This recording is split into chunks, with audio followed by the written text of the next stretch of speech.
गरुड़ पुराण के अनुसार मृत्यु के बाद आत्मा को यमलोक के रास्ते में विभिन्न कष्टों का सामना करना पड़ता है।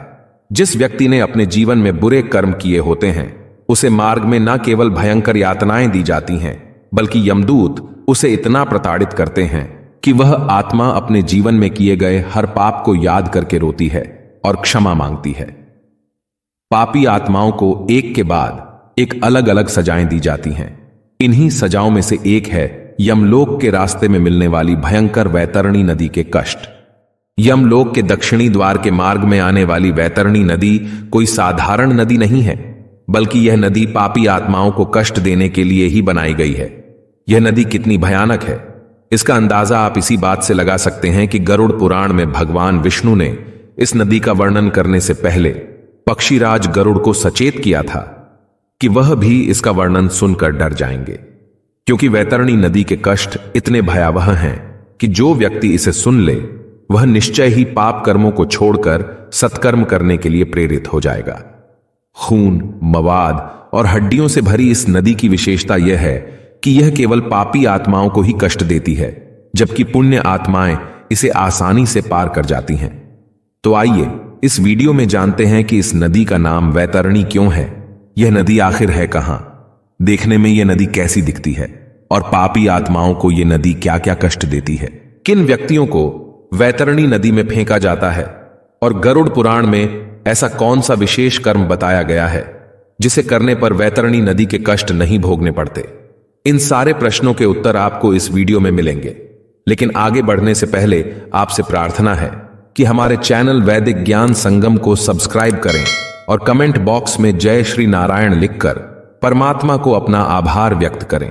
गरुड़ पुराण के अनुसार यमदूत जिन पापी आत्माओं को यमपुरी में दक्षिण दिशा की ओर से ले जाते हैं उन्हें रास्ते में वैतरणी नदी का सामना करना पड़ता है। वैतरणी नदी 100 योजन में फैली हुई है और देखने में बहुत भयानक है। इस नदी के तट पर हड्डियों का ढेर लगा हुआ रहता है, जहां बड़े चोंच वाले बड़े बड़े मांसभक्षी पक्षी, गिद्ध और कौवे इस नदी को घेरे रहते हैं। गरुड़ पुराण में इस नदी के विभत्स स्वरूप का वर्णन करते हुए लिखा है कि यह नदी रक्त, मांस, बाल, हड्डियां, कीचड़, मवाद आदि से भरी हुई है। इस नदी में पड़ने वाली हर आत्मा असहनीय कष्ट पाती है। पापियों को देखकर यह नदी क्रोधित हो जाती है और भयानक रूप धारण कर लेती है, जिससे इसका पानी गर्म बर्तन में रखे घी की तरह खौलने लगता है और पापी आत्माओं को इसी खौलते पानी से होकर आगे जाना होता है।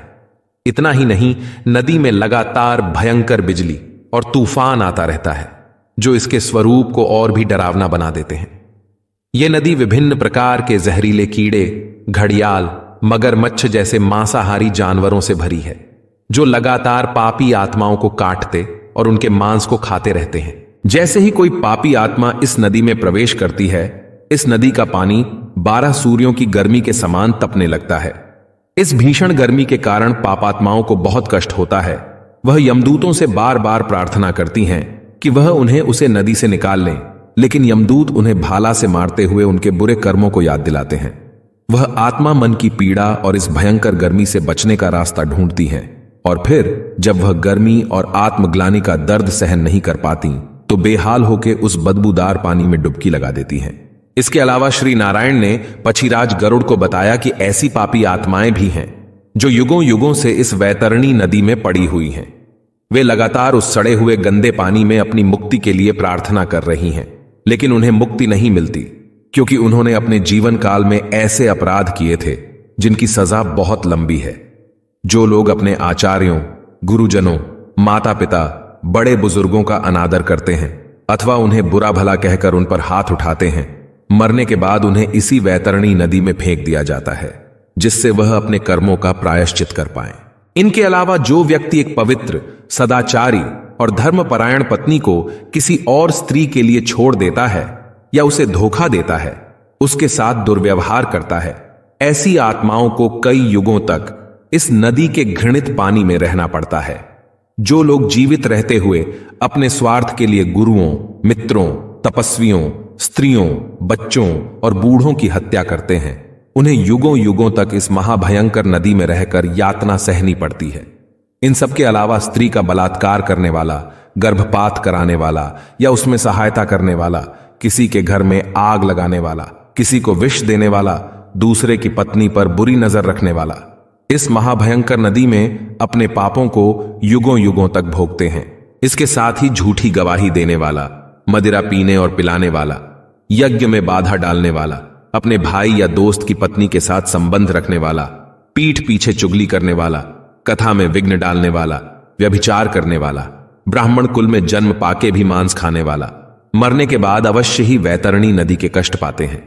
इनके अलावा अपने बच्चों का दोष छुपाने वाले माता पिता या अपनी झूठी प्रशंसा करने वाले व्यक्ति को भी कुछ समय के लिए वैतरणी नदी के कष्ट सहने पड़ते हैं।